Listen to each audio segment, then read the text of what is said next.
You're listening to Night Dreams Radio with Gary Anderson. And here I am at night. It's a typical Thursday day. Kind of blah, but I think somebody, one of my cohorts here, wants to talk about a motorcycle accident that just happened and a shooting. So he's going to say something about that. So, hello. Can you guys hear me tonight?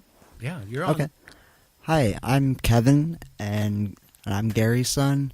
And I just read online that there was a female motorcyclist. Apparently, she was riding on the freeway, and she got involved in an altercation with a male driver, and apparently it ended up with her having to shoot the male driver. Well, that's horrible that's happened. I mean, especially with the motorcyclists. But, boy, we don't know what happened or what transpired. But, what it's really bad is that that's the bad part. If you carry a gun with you and you get into that type of situation. Like road rage. Yeah, road rage or anything like that. It's so tempting to pull a gun out and it can go off without you even realizing it. And that besides killing somebody, it destroys the life of the person who actually pulled the trigger. Because unless she, in this case, had a good reason to pull the trigger, she could be charged with murder. So that's really bad. So at this point, we don't know what's going on. Well, we'll find out more later on. Okay, Kevin. Well, thank you for the info. Okay, now you're listening to Night Dreams Talk Radio. This is Gary. We're going to be on till 9 o'clock Pacific West Coast time. Tell your friends about us. So get a cup of Java, get yourself a comforter, get yourself all set up, to listen to the show, and let's get on it. Yes, I got my dog. I got a dog that's like going 20 years old and is very close to passing, and he just does not want to be away from me. So everywhere I go, my dog is going right with me at this point. What can I say? Hey, Tami, are you there? Tami, are you there? I hope you're there. You there, Tami? Okay. Do something here and figure out why you're not coming over. Can you talk to Sahara? Yeah. I'm not picking you up on the radio, so let's figure out what's going on here. So, okay. I'm going to have to call you right back and figure out what's going on. Okay, sounds good. Okay, thank you. Guys, I'm going to take a little break here and figure out what is going on. Something is going on, and it's like every night something's going on, so we got to get this figured out here.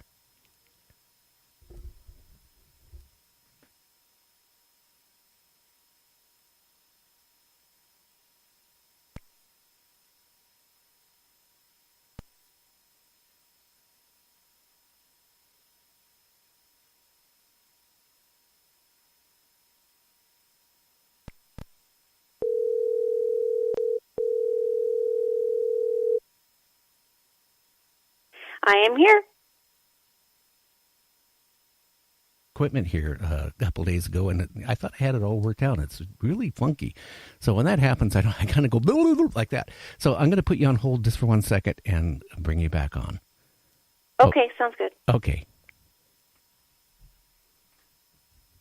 Everybody, well, I think I got the bugs out, and I'm going to bring Tami on. And what can I say? This is not looking good for me. So let's see. Hey, Tami, you there? I am here. Okay, and I think people can hear you now. Wonderful. Well, it's wonderful to hear you. I was getting kind of sweating there for a minute trying to figure out why it wasn't working. So why don't you tell everybody about yourself and what you do for a living and what you do for fun and all that stuff? Well, sure. Well, first, thank you for having me. I feel honored to be on your show. For my work, I work as a medium.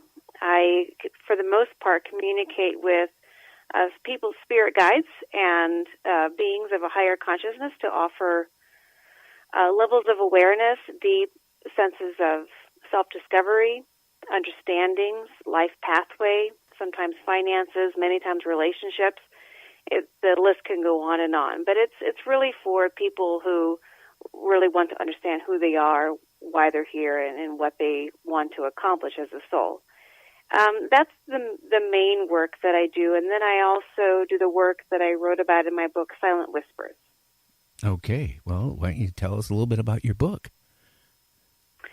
My book, Silent Whispers, started off with not really understanding where it was going, what I was meant to do with it. It was suggested to me to begin writing about my resistance to expanding and really working with higher dimensional consciousness, but also expanding to different other areas in my life. So the book starts off with that resistance, but then it quickly shifts to these children who started coming to me, these non-physical deceased children who started coming to me who had been tortured in the name of science, who died as a result, and the torture they experienced. In some cases, the purpose of the experiments, what was being tested, how they were being abused, how they died, sometimes what their name was, many times what their age was at the time of their death, and really their experience. Sometimes they shared what their life was like prior to being caught up in the scientific experiments. So I started writing what they were telling me, and then it quickly progressed from there. Oh, wow. Like, when was this happening? What time frame? Were these children being used as experiment? Many of the children who started coming to me were coming from the time of the Holocaust. Some of the kids were coming from Nazi concentration camps. Some of the kids during that time frame were pulled specifically for experiments.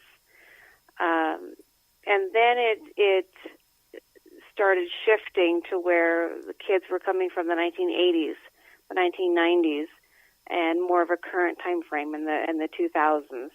And my understanding is that the testing is still going on.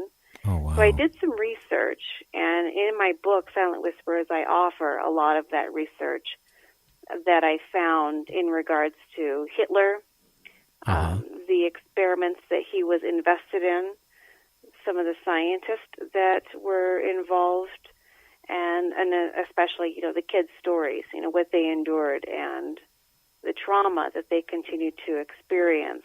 So the purpose here ultimately was to assist them in crossing over, but was also to help them share their stories. Oh, boy, that would be so hard to, have to take that, even, for what you do. I mean, wouldn't it be a lot of emotional stress to go through? Oh, yeah. I mean, I had so much resistance.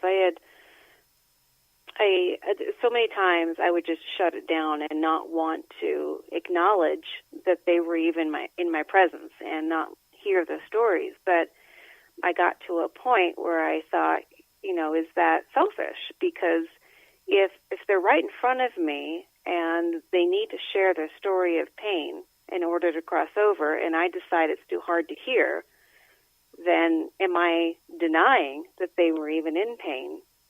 And that's really a disservice to them. So it was about the kids, but it was also really sharing their stories so that they have a voice, so that people know the atrocities that have occurred and continue to occur, which I do talk about on some of the trips that I took with two other women, in which we were able to assist other kids in their location of pain. So they're still experimenting with kids yet to today? I am told, and I write about this in the book, that not only are the experiments going to continue, but rather expand. I'm also told, and what I've experienced and with many of the kids who came to speak with me, is they tend to take kids who are not wanted or seen as easily missed. So, in other words, runaway teenagers, children in foster care, children who have been abandoned. They don't take kids from loving homes. They will take the kids who have already left or that seemingly no one wants. Okay. Is that like happening on our streets in our country, or is it happening in third world countries or other countries, or where is it primarily happening at? It's happening in our country. It's happening in Europe. It's happening all over the place because, from my understanding, a lot of the scientists are really similar in what they're wanting to explore, what they're wanting to discover. So a lot of the testing has to do with the immune system, genetically modified foods, aging. It has to do with fighting certain diseases. It has to do with changing sexuality, homosexuality to heterosexuality. It also has to do with changing certain chemistries within the body and certain genetics within the body. Oh, wow. And what happens when they're done with experimenting with them? Well, the kids that I spoke with were dead. So the experiments took their life. But from my understanding, there's a lot of people still out there who are alive and who were caught up in MK Ultra. And I know that MK Ultra is now coming more to the public consciousness through the show Stranger Things. But, MK Ultra was out there in public knowledge back in the 70s. So in the 1970s, information was leaked through the FBI. And because this became public knowledge through that leak, the United States Congress ordered MK Ultra to end. Well, the CIA ran MK Ultra, and there's different names for it, but a lot of people still say that they have been caught up in MK Ultra. They were tortured, they were experimented upon, and they're able to tell their stories. Wow. So it sounds like they do release some of them, or are they basically, when they're done experimenting with them, they're put to death, or is that how it's happening, or are they dying from the experiments themselves? From the kids that I spoke with, they died from the experiments, aside from a few who took their own life. Oh, wow. That is scary. So, all these people missing off our streets, which there's a lot of them, every year, young adults and stuff, they could actually be then kidnapped to be, some of them anyway, kidnapped for being earmarked then for being experimented on. Easily. Because you have a teenager who runs away, and let's say that teenager is running away from an abusive home.